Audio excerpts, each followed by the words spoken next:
Welcome to another Founder Wisdom Pod. We have Melinda Emerson with us today. She's a best-selling author, also the host at the Small Biz Chat podcast, president and owner at Small Biz Lady and Quintessence Group. That is so excited to talk to Melinda today. This podcast is brought to you by podfire.com. If you want to start or scale, monetize a podcast, go to podfire.com. Melinda, welcome to the pod. Tell me a bit more about yourself and what you're up to nowadays. Well, here in the United States, I'm known as America's #1 small business expert.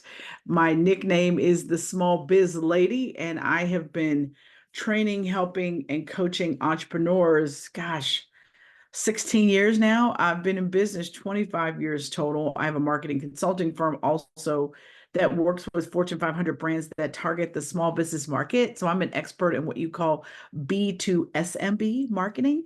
But my focus these days is building my coaching business and really helping people elevate themselves to become national brands. How did that all started for you? Well, I started actually as a television producer. I got my dream job almost right out of school. I was 23. But what I learned from that is you have to be careful what you wish for because you just might get it, right? I got my dream job and I hated it. And I hated the work I was doing. I really didn't like the people I was working with. And I was like, I got to get out of here. I'm going to be the big story on Action News. So I decided to start my first company when I was 26 years old. I had a laptop, a fax machine, and a dream, basically. That was 25 years ago. And I started in the basement of my house. And now I have a multi-million-dollar business. I actually have two companies.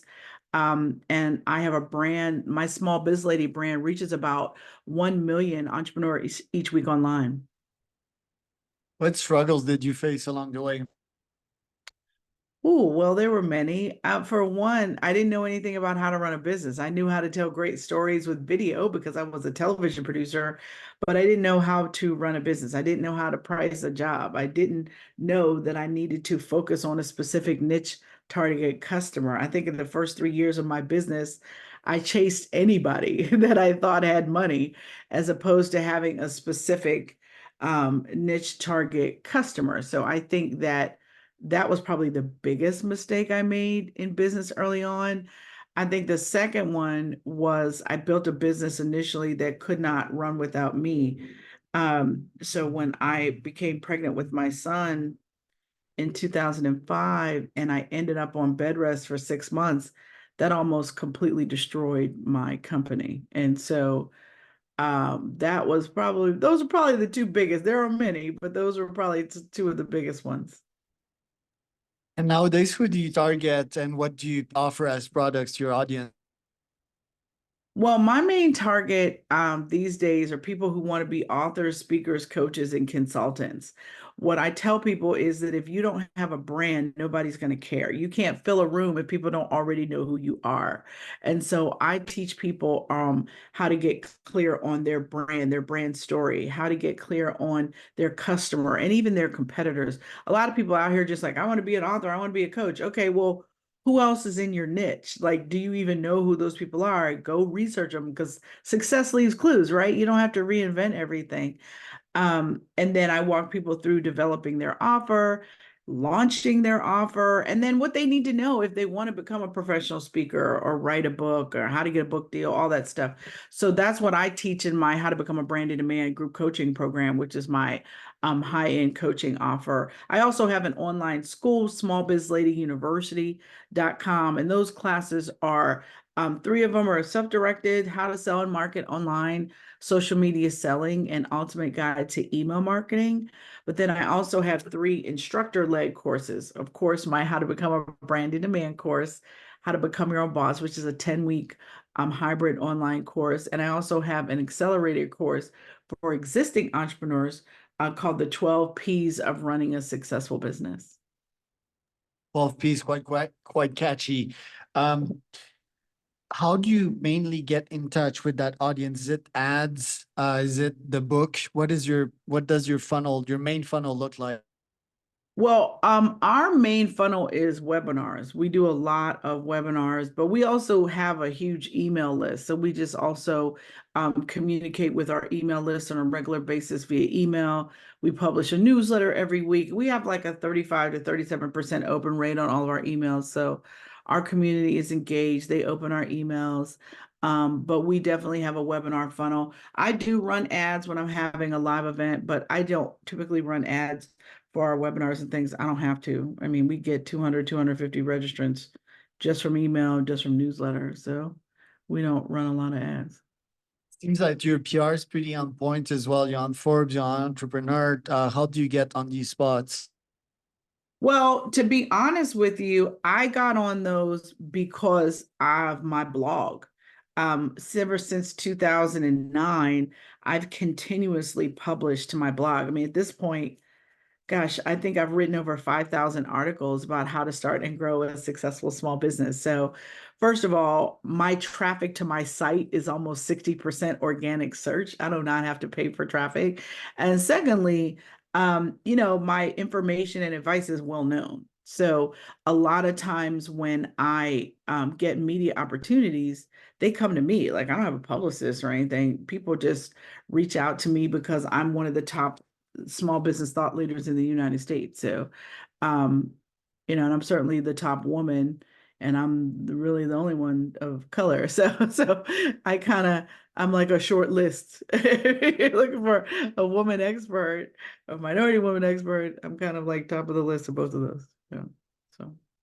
Right. And what do you like writing about, and what are insights that you have gotten writing? Because when we write, we think at the same time. So, any latest insights on what's happening with AI and what you're writing about? Well, first of all, I think that small business owners should not be afraid of AI. AI is a great tool to increase your personal productivity. I know it has increased mine probably 200%. Now, if you're writing a book, do I think you should go with old information to write a book in AI? No, I don't, right? I mean, I think you can develop some outlines, maybe develop some worksheets, maybe develop some email copy or social copy from chat gpt or something, sure, but to write a whole book that is of value, that is going to help you set your brand apart from other people, no, because it's rehashes of other people's stuff. But do I think that it's very powerful to help you activate your marketing, marketing automation, email funnels, and that kind of stuff? Oh, absolutely. I still think that landing pages need to be written by people and not machines, but everything else I think you can do really quickly. I've developed a lot of curriculum. Sometimes we need a quiz for something. I can't tell you how many times I've just gone into ChatGPT and said what the content was, and I need six multiple choice questions, and boom, in 20 seconds I got them. Right? Whereas I used to sit here and struggle to develop questions. Right? I don't do that anymore. So I think there's a lot of different utilizations of ChatGPT. But also, too, one of my favorite new websites is there's an AI for that.com. So it's a listicle type website that chronicles all of the new AI tools that are coming out. I think they have over 1,400 registered with their site, and they update it weekly. So if there's something you're looking for, a site to develop PowerPoint slides or a site that can do artwork or whatever, there's a lot of really cool AI tools out here that can help you do different things. Love that. What are your top goals this year? My top goals this year are we're actually expanding our brand globally. I'm really excited. Later this week, I'm headed to Panama for a U.S. trade mission. So I'm looking for people that want to learn how to start businesses all over the world. And so that is what we're working on this year. I'm also working on a new book project. So I'll have another book that'll come out in the next year or two on how to become a brand in demand. So I'm excited about that as well. Your podcast, what are your objectives behind it? My podcast, the Small Biz Chat podcast, gosh, we're up to almost 400 interviews on the Small Biz Chat podcast. We've been doing it for years. I think we're coming up on year 5. And for my podcast, really, it's a peer-to-peer mentoring program. So I only interview other small business experts or people who have some expertise that is relevant to my small business audience. I try to talk to people who talk about startup topics, but I talk to a lot of people that talk about scaling and what's involved with scaling, financing your scale, that kind of stuff. So I have all kinds of different people that I interview on my podcast. And this year, you've interviewed and talked with a bunch of other successful people. What have been some of the main insights that you got from that? Well, one of the best experts that I interviewed so far this year is a woman by the name of Melissa Muhammad. She's an attorney out of Maryland, and she owns a company called Black and Global Business Network. And her whole business is helping small businesses go global. And it really did an excellent job explaining all of the resources that are available to you if you're in the United States and you're trying to export. It's incredible how many um, resources that the federal government has, how many resources that the state offers. And she just was like a plethora of information. I also interviewed another woman by the name of Olivia Thomas. And Olivia, her nickname is the brand conductor. And she talks a lot about living authentically your brand. Like she said that there's a lot of people out here pretending that they're brands, renting clothes, standing in front of airplanes that they did not ride on, trying to perpetrate like they're making all this money. And she said, if you just tell the truth about what's going on in your business, the truth is better than any lie you could ever tell. Right. So she's a big advocate for living your brand authentically, telling the truth, not feeling like you have to pretend like you're Coca-Cola when you don't have 100 years of of history behind you, right? You can be a 2-year-old business, you can be a 5-year-old business and still be great and still serve your customers at a high level. And I think we got so much response from her interview and the clips that we put out on social because I think it just really resonated with so many people. I think there's a lot of imposter syndrome and stuff out here, and people think they have to look like success. I don't think you should have, looking raggedy, with 5 broken fingernails, but I don't think you have to, perpetrate like you can afford Louis Vuitton if you can't. All right. So I think that there's a fine line. And I think Olivia really tapped into that, and a lot of people really resonated with her. Since COVID, what have been struggles of small business owners? Oh gosh, COVID killed so many small business owners, especially people that did not know how to sell and market online. And I think there's people that are still digging out of, what COVID did to them, because a lot of people had to go through their savings, had to take emergency, loans from their 401k if they're fortunate enough to have one. So many small business owners don't even save for retirement. But I think that, and then there's all these people that are solopreneurs who didn't qualify for PPP loans and EIDL loans and stuff because they're a solopreneur, or they're somebody that used contractors and weren't able to claim those people as employees, right? So I think there's a lot of people still trying to get back on their feet. I think that, a lot of corporations are still laying people off. So the budgets are tight. And so, you have to manage that. There's also a lot of challenges around timeliness of payment and making sure that you get paid in a reasonable amount of time. I also have heard a lot about there's some corporations out there that are asking people to factor their invoices after the fact. So like they'll have a digital company come along and say, "Hey, we're happy to pay your invoice in full tomorrow if you give the client a 2 to 3% haircut on your invoice." Right. So we're starting to hear about more and more at big companies that the name of doing that kind of stuff to small businesses. So after they've already done the work and they've billed for it, they want to take a piece back. And I just think that's so incredibly unfair.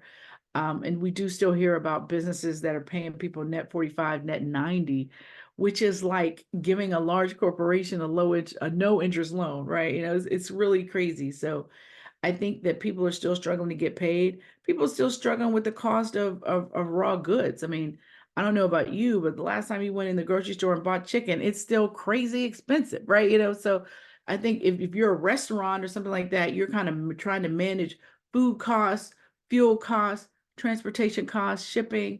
I mean, there's a lot of, depending on what kind of business you have, labor is still really expensive because of the pandemic. They had to pay people so much more money to come to work. And now people want that plus a raise, So I think labor is still a really, really big issue for a lot of small business owners out here, finding people and keeping them. Nowadays, a core employee is someone who's been with you 2 years. That's crazy, right? I have people that work for me that have been with me over 10. But I think that now, if someone stays with you 2 years, you're lucky. And that's really hard because that's just such a brain drain out of a business that's just, it's so expensive to hire someone else and train someone else. So you want to try to keep your employees as much as you can. But I also think the number one thing I think the pandemic did for all of us, people who are business owners and people who are workers, is really made people evaluate how they spent their time. People are just not interested in working dead end jobs anymore. And you have to make sure that you are engaging your employees, that you care about them, that they know you care about them. And if you don't, they're not going to care about you or your customers. And so you really have to get invested in your employees in a way that we never had to. And you have to work on your leadership skills in a business. I think that's one of the biggest challenges. People think just because they own a business that they're a leader. No, you are somebody that owns a business. Leadership is something that you actually have to work on actively in order to be successful. And trust me, I was a really young entrepreneur that had to work on my leadership skills, right? There was once upon a time I was accused of being Captain Blah, right? So now, I'm a kindler, gentler, coaching leader. But back in the day when I was young and I was scared and I was insecure, um, I was scared for somebody to figure out I didn't have the answer. And now we know that's really silly. But when you're young and you don't know, you do better when you know better, right? So that's the thing that I can share. And how do you learn these lessons faster? How do you accelerate your own learning? Oh, by reading. I mean, leaders are readers, right? And there's a lot of really, really great books that have been written. I mean, some of my favorites, certainly The E-Myth by Michael Gerber is a great book. I really like Disrupt You by Jay Samit. And the reason why I love that book is because he says if you want to disrupt the world, start by disrupting yourself. Um, 10x is easier than 2x by Dan Sullivan is a great book. Um, Friction by Gino Wickman is also excuse me, Traction, not Friction. Traction by, I'm sorry, I was thinking of something else. By Gino Wickman is a great book. And certainly my book is a great book. Fix Your Business, how to get, a 90-day plan to fix your life and remove the chaos in your business. I've been told it's a great book too. So. Love that. Okay, so let's say that, yeah, you just started your business during COVID or you had one before and it's not going so well. What are the top three tips that you would recommend these struggling founders and entrepreneurs to get over the water and take a nice breath of fresh air? Other than taking a trip, no, I mean, if your business is struggling, there's a couple of things going on. Number one, you are not properly articulating your value.